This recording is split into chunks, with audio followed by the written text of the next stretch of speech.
Is a short introductory lesson over surface area and volume. With this week being all messed up through testing, you're going to get some of your instruction through video.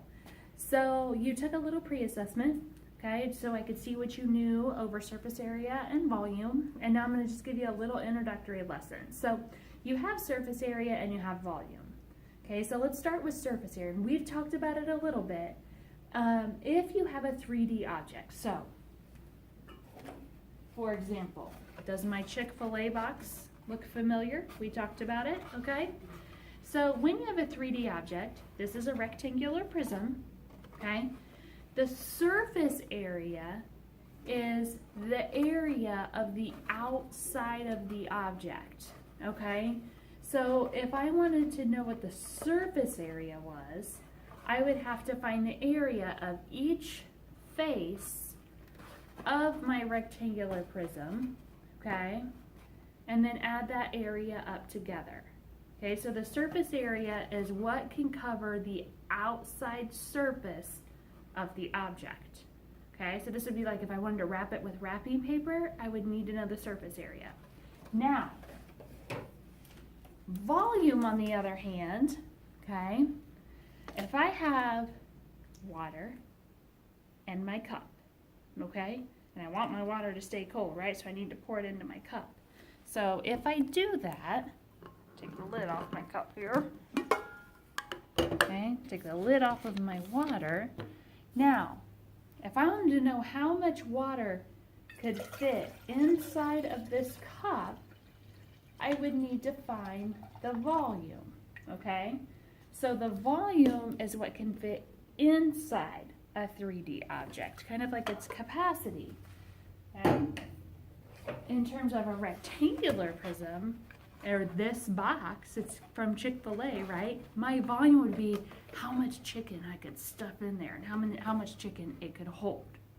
Okay? So there's your difference between surface area and volume. Surface area is the outside of the object. Volume is what can fit on the inside of the object. Okay? Now, when I want to find surface area, okay, a lot of times we find surface area by using the net of the prism. Remember, a net is when we unfold that 3D figure and lay it out flat. Okay, so for example, we did this once in class, but if I wanted to unfold this, I would unfold this first. So that would be my front, okay? If I continue to unfold my front, then I would have my top, okay? So if we start from the beginning, okay? Fold it back up. We have our front, we unfold. Then we have our top right there. Then if we continue to unfold, you're gonna have your back, then your bottom, and these are going to be your sides. Okay, so I'm going to take a minute and I'm going to label them for you. Okay, I'm back. So to visualize this a little more, I have my rectangular prism, and if I want to see the net of it, I'm going to unfold it. So I have my front, then I continue to unfold to my top, then my back, then my bottom.